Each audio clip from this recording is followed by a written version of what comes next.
লাইলাতুন নিসফি মিন শাবান প্রচলিত শবে বরাত উপলক্ষে আমাদের করণীয় কি? বিশেষ করে এই রাতে মসজিদে ওয়াজ মাহফিল, দোয়া দুরূদ, ইবাদত বন্দেগী এবং নানা ধরনের খানাদানার আয়োজন করা হয়।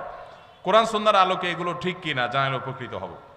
ভাইরা আমার, লাইলাতুন নিসফি মিন শাবান, যেটাকে আমরা শবে বরাত বলি, এই লাইলাতুন নিসফি মিন শাবানে আল্লাহ তাআলা হিংসুক এবং মুশরিক ছাড়া বাকি মানুষদেরকে, বাকি মুসলমানদেরকে আল্লাহ তাআলা সাধারণ ক্ষমা ঘোষণা করেন মর্মে একটা হাদিস আছে। এছাড়া আরো বেশ কিছু হাদিস আছে যেগুলোর কোনো না অনেকগুলো সনদের মধ্যে কিছুটা দুর্বলতা আছে, কিন্তু মোটের পরে এ রাতের ফজিলত সুসাব্যস্ত এবং প্রমাণিত। কিন্তু এর মানে এই নয় যে এই রাতকে কেন্দ্র করে আমরা যা করি আমাদের দেশে তার সব সঠিক। আমাদের দেশে লাইলাতুল বরাতে মানুষের যে ভিড় মসজিদগুলোতে, এটা তো ভালো জিনিস যে মানুষ মসজিদে আসছে, কিন্তু অন্যদিন না এসে এই রাতে বেশি আসার কারণটা কি? লাইলাতুল কদর বেশি ফজিলতপূর্ণ নাকি এই রাত বেশি ফজিলতপূর্ণ? লাইলাতুল কদরের সাথে কোনো তুলনা চলবে? সেই রাতে মানুষ কি এত বেশি ইবাদতের চেষ্টা করে? তাহলে এই রাতে এত বেশি চেষ্টার রহস্যটা কোথায়? রহস্য হলো আমাদের দেশে মানুষ মনে করে যে এই রাতে ভাগ্য ঠিক হয়, অতএব সারা বছর যাই করি না করি এই একটা রাত মসজিদে গিয়া আল্লাহ বিল্লাহ করে যদি সারা বছরের ভাগ্যটা ঠিকঠাক করা যায়, এরপর আর মসজিদে যায় কেনা। এই চালাকি করলে কি ভাগ্য ঠিক হয়ে যাবে?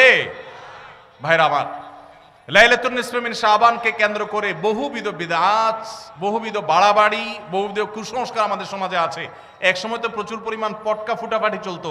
আলহামদুলিল্লাহ, প্রশাসনের ভাইয়েরা প্রতি বছর নিষেধাজ্ঞা আরোপ করেন এবং এটা অনেকটা কমেছে, যেটা আমাদের নিরাপত্তা হুমকির মধ্যে আমাদেরকে ফেলে। দ্বীনের নামে আমরা কখনো সেগুলো করতে পারি না। অনেক মসজিদে আলোকসজ্জা করা হয়। আলোকসজ্জা তো আপনি এমনিই করেন সারা বছর, কিন্তু এই রাতকে কেন্দ্র করে আলাদা করে আলোকসজ্জা করা, এই রাতকে কেন্দ্র করে ওই যে হালুয়া রুটি খাওয়ার একটা ব্যাপার এখনো আমাদের দেশে কোথাও কোথাও আছে। অনেকে মনে করে নবীজির দাঁত মোবারক শহীদ হয়েছেন উহুদের ময়দানে, তো তিনি হালুয়া খাইছেন, সেজন্য আমরা ভালো দাঁতে হালুয়া খাই। নবীজির দাঁত ভাঙে হালুয়া খাইছেন, আমাদের আস্ত দাঁতে আমরা কি খাই? হালুয়া খাই। আপনার বাপের ঠ্যাং ভেঙে গেছে, উনি একটা লাঠি দিয়া খোড়ায় খোড়ায় হাঁটে, আপনার আস্ত ভালো দুইটা ঠ্যাং আছে, আপনি বাপের মহব্বতে বলছেন বাবা তোমার পাওটা ভেঙে গেছে, সেই মহব্বতে আমি আমার ভালো পাও নিয়ে লাঠি দিয়ে আমি খোড়ায় খোড়ায় হাঁটতেছি। কি বলেন? বাপ খুশি হবে? খুশি হবে? বলবে এটা তো বেয়াদবি, তামাশা করতেছো আমার সাথে, আমার ভেঙাইতেছো। নবীজি সাল্লাল্লাহু আলাইহি সাল্লাম দাঁত মোবারক শহীদ হয়েছে বাতিলের বিরুদ্ধে জিহাদ করতে গিয়ে। আপনি বাতিলের সাথে আঁতাত করবেন আর হালুয়া খায়া নবীজির সুন্নাত আদায় করবেন, এর চেয়ে বড় হাস্যকর জিনিস আর হতে পারে না। অতএব সব ধরনের বাড়াবাড়ি কুসংস্কার আমাদের বন্ধ করতে হবে।